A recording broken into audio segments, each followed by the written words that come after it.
Chris and Bri. Congratulations, you won the first season of Listen to Your Heart. How crazy is that to be able to say? We're still processing it, getting used to it. Yeah, it's whirlwind. What is it like when you hear your names called by Chris Harrison? Imagine yourself in a dream and you are like vibrating from an earthquake, but it's not an earthquake, it's just voices. And then if you just close your eyes and like Bri and I, we hugged each other. It might have been for 5-10 seconds. It felt like 15 minutes. And like we were just like eyes closed, just like hearing like the roar. It felt like it was an experience unlike anything else.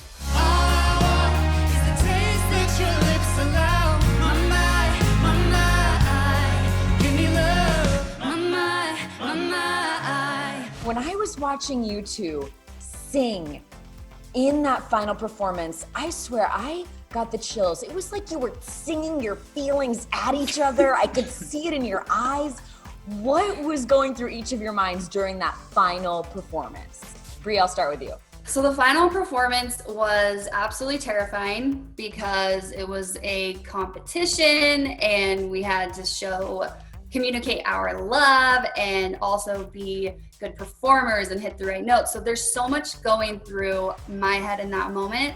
I had to remember what was most important and literally forget about everybody else. Otherwise it would become the wrong thing, you know? And so in order to properly communicate that and express how I truly felt about him, I just had to lock in on him. Luckily, we were locked in. The eyes were magnetized. Chris, what about you? Were you nervous, excited, scared? I mean, definitely all of those things. I mean, I felt like LeBron James or Michael Jordan shooting that last free throw. Like, you know, Bri is the basket, and that's my only thing that we have eyes on. You guys are a beautiful couple. You sing beautifully together. I believe everything. I would pay money to see you guys. Oh. I don't know. I don't even know you. I mean, Taye Diggs said he would pay money to see you guys. Yeah, and I hope he does. It was just such a really cute little card at the end with this photo of you guys that said, you're still together, you're still super happy. Now, you're not physically together, so you aren't quarantining together? No, we wish we were, but work had us, you know, in different places, and then everything got shut down and we kind of just stayed where we were. But, you know, the second it's over, we will be together for sure. Chris, how are you feeling in the relationship right now? I feel fantastic. I mean, I'm honestly happier than I've been in my entire life, which is just a relief because I'm 30, I'm ready to get my life started on the right foot. So, I mean, besides the quarantine, obviously, it's much better to be physically next to Bri than to be talking to her. But at the same time, like, I'm just so happy. Bri, what about you? I'm doing well. You know, usually my personality, I'm not super great with long distance relationships in the past, but apparently when you find the right person, it isn't challenging. And we've had lots of FaceTime dates. We talk multiple times a day. So it's been really wonderful in a different way. Well, you're saying you're not great at long distance, so I'm just gonna ask you guys, why don't you just bite the bullet and somebody flies somewhere and you start quarantining together? We've almost done it about 1,000 times, trust me. Yeah. We still have money tied up with American Airlines, believe me, we've been there, so. What do we need to do with American Airlines to get you guys together? Like, are you trying to be together? Or do they need to send you some money? What's going on here? We are absolutely trying to be together. And I think the thing is, you know, all of this took us by surprise and we were expecting to be together sooner or to have things opened up sooner. I have a compromised immune system, and so traveling is the biggest issue. But we're figuring it out. I'm dying, quite frankly. Yeah. Dying why? Because you like need him to hold you? What do you Yes, need? I am a very, I don't want to say physical person because it kind of, contradicts what we just spoke about earlier, but everything aside from that, like, yes, I need to be held. I need to be able to hold your hand and kiss you and everything. And you need physical touch in a relationship. So how has your relationship grown even since filming ended? Well, what's so interesting about our relationship, it's unlike any other romantic relationship we've been in. We're friends, we're music partners, we're business partners, and then we're also romantic partners. So we've been working and building on each one of those levels. Bri, I do gotta ask you, you had talked about getting your heart kind of crushed in this engagement that you had before. I was engaged like a year ago. I texted him and I was like, I am dying, like I have the dress. And he literally called me like that second and he was like, don't buy it. Where do you fall on a potential engagement? Have you guys talked about that? We're kind of just taking it day by day, especially with, the current climate. But my past relationships have taught me, it's easy to just put up your walls and be like, I'm never doing this again. I'm never opening up myself again. But it's not fair to, the next person that you meet, and you're never going to get anywhere. I've learned I'm strong enough to get through it. So crossing my fingers with this one. Does that mean you've talked about marriage, Chris? I mean, it's definitely been a topic of discussion, but, I'm not trying to get married tomorrow, and I know Bri isn't either. And we're not trying to get married next month, but in the future, for sure. Bri, when the fantasy suites came up, we see you pull back a little bit. I definitely want to take things slow with Chris. What happened there? Because I thought you were in love. So yeah, it wasn't as much about the emotional connection because my feelings with Chris were established from day one.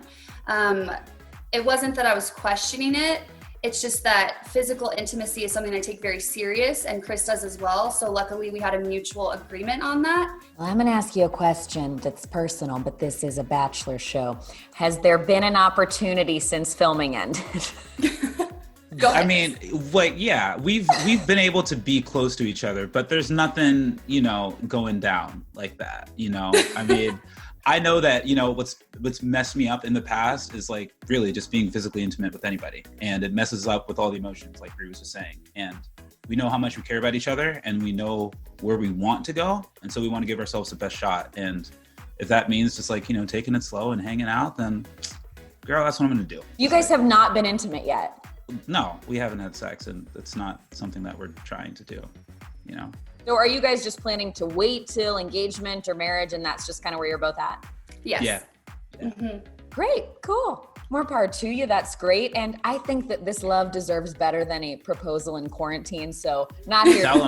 Tell him. I want to talk about the finale. It kind of gave me goosebumps when they flash back in the finale and they look back at your relationship and they literally have on camera the moment you met. Hi, Bri. I'm Chris. Hi, I'm Bri. So nice to meet you. For sure. Did you each know this person's really special? It took 2 days. The first day there was a lot going on. You're trying to meet everyone in the mansion. And then night 2, it was him from then on out. Yeah, no, it's really it. I mean, night 2, I had my girls lined up of who I'm going to shoot my shot at. And Bri at that time was my first choice. I ended up shooting my shot second. And then once I met her, I'm like, all right, well, I don't need to meet anybody else. And then Bri, you went ahead and said, I love you on stage in front of an audience. I just hugged him, after, and I said, I love you, but you didn't hear, and I haven't told you that yet. Next to our dad, Chris Harrison, it was heavy. What was going through your mind that made you do that? It just came out, and that's how I knew I meant it, because I hadn't even thought about it, It just came out, and that's what love is. It's natural, it's real, and when you're comfortable, that's when you take those next steps with that person, and it just happened to be on stage. Did you guys ever think to yourself or second guess, like, wait, do we really connect or do we just love performing together? What's driving it more? Did you have those questions? I really didn't. You both just went, no, absolutely no. Great. It was kind of the opposite for me. I have been performing for a really long time, but I still get very nervous. And so the fact that I was able to get up there with Chris and fight those nerves and do it together, it just set in stone our foundation even more. What is the reality of the tour? What's the status? The reality is that there's a big pause button on it right now, based with Corona, but we are still planning on going on tour and connecting with our fans and sharing our music the way that we want to. And we're not going to let coronavirus get us down. And, you know, we're going to look forward to, you know, putting up some online concerts and stuff like that. So, yeah. Did you guys go ahead and just make a whole album though in all this? Like, tell me about that. Somehow we made an album. We have 5 originals and 5 covers on the album. The 5 cover songs we sang on the show. In 2 months, in different states, recording in different studios, writing everything through FaceTime. Like, it was insane. I was able to come to LA for 2 weekends before the lockdown happened, and then the rest was, you know, finished through FaceTime, and it was just insane, but we did it. How are you guys gonna feel though about being able to kind of like be public with things and tell people, yeah, we're still together and we're super happy? I mean, for me, I'm, you know, a relatively private person, but I live my life in the public eye. And it's been very weird for months to not tell people what is going on, you know? So in short, it's just gonna be an absolute relief to be like, yo, I got a girlfriend and her name is Bri and she's sick and, you know, we're fantastic together. It feels great. So. Yeah, and to go off of that, I was telling Chris, like, it was really weird to have to hide it for so long, but in a way I was really grateful because, again, we had to rely on each other. We didn't have the opinions of others. It was just us. We had every opportunity to break up and not be together, but instead it got way stronger than ever before.